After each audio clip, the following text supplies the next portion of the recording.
Salut les amis, j'espère que vous allez bien. Comme prévu, comme annoncé sur Instagram, présentation de la Easy RC 1/18e fraîchement arrivée en deux coloris. On a la version noir, rouge et blanc. Et je vais vous emmener voir l'autre. Tadam. La version blanche et bleue. Bon, ils ont fait la même boîte, mais bon, c'est pas grave. On la voit ici, ouais, blanche et bleue. N'hésitez pas à aller voir sur le site www.extremerc.com. Là, au moins, vous aurez la vidéo de roulage, même si on va en faire une. Vous avez déjà une première vidéo. Ici, le unboxing, le déballage avec les caractéristiques. Pas facile à dire, hein, mais bon, ça apparemment au scrap, mot compte triple, ça envoie du lourd. Plus sérieusement, la petite 1/18e livrée avec sa radio, son chargeur qui est un chargeur USB, donc avant le prix. Voilà, 154,90. C'est livré avec un petit chargeur USB. Hop là, reste là toi. Voilà, petit chargeur USB comme ça qui se branche facilement sur un adaptateur téléphone. Un petit tournevis. On a aussi avec le Wheelie Bar qui vient derrière. Je ne l'ai pas encore monté, il faudrait que je le monte. Voilà. Voilà pour ce qui est du packaging, la radio sympa. Bon, c'est une radio traditionnelle, mais bon, qui a l'avantage d'être quand même assez robuste. C'est pas trop cheap, ça va. Franchement, ça fait l'affaire.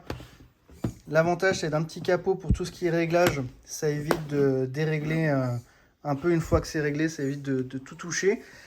Le petit bouton ici, parce que la voiture est équipée d'une LED à l'avant. Tout de suite, on va faire le tour. J'ai enlevé au préalable les clips carrosserie. Donc, licence Chevrolet. 1/18e, donc. Voilà pour ce qui est de la carrosserie. On a un gros renfort derrière. Chevrolet ici, bien sympa. Ce que je peux faire, c'est que je peux vous mettre aussi un FTX traceur à côté. Voilà, traceur qui existe aussi, voilà, qui est de la même taille. Bon, celui-là, c'est pas le brushless.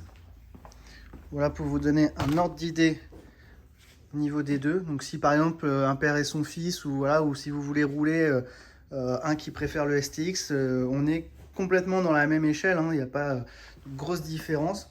Je crois qu'on a quand même une garde au sol un petit peu plus importante sur le Chevrolet. Voilà pour ce qui est à ce niveau-là. Ensuite, donc, on a des roues assez importantes. L'avantage au milieu, c'est qu'on a un écrou et non pas une vis comme chez certains modèles. La carrosserie, comme vous pouvez le voir, ici, on retrouve quelque chose qu'on a l'habitude de voir chez des grosses marques, mon petit Alex là, chez Traxxas. Voilà, ce genre de bavette en gros pour tenir la carrosserie, et on le retrouve sur le Chevrolet, ce qui évite l'ouverture, les cailloux, tout ça. Enfin voilà, ça fait un maintien, c'est une belle option. On va regarder un peu dessous. Donc la carrosserie souple pour résister au bashing.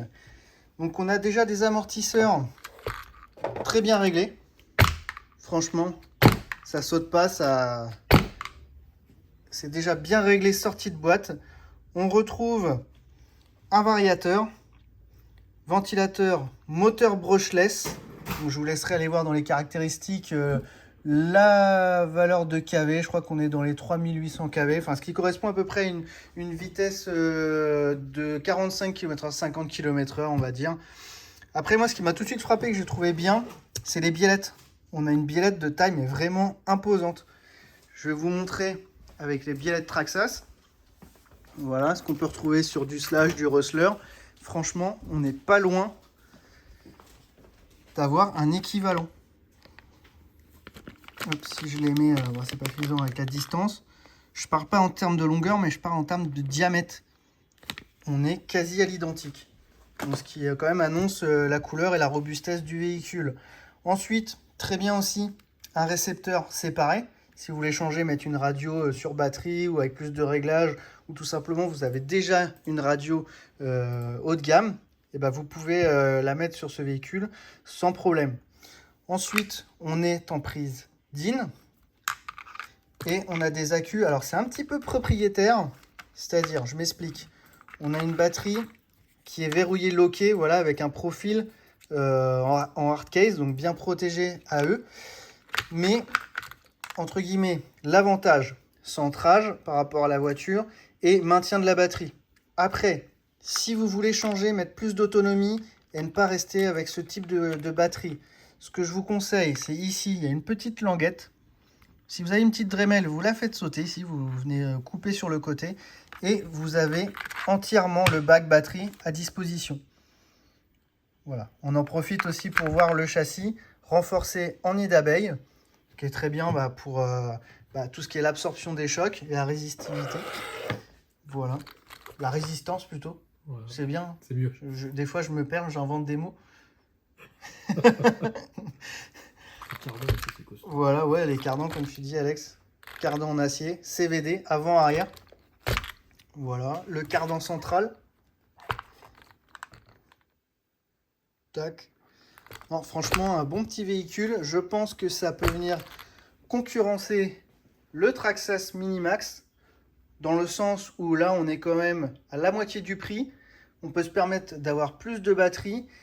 Et on a quelque chose de bien robuste. On va l'emmener celui-ci et on vous le fera voir sur skatepark. Et même après sur des terrains un peu accidentés. Et je pense que là on va être sur quelque chose, voilà, une tuerie. Ça ovalise bien. Là la LED devant. Sympa ce petit modèle. Voilà pour ce qui est des stickers, Easy Oil, tac, l'intérieur des roues, oh, le profil est sympa. Hein. Donc ce que je vous propose, c'est qu'on se retrouve dans une prochaine vidéo pour tester la bête. Et puis voilà, à la prochaine, Alex. Ciao tout le monde. Ciao.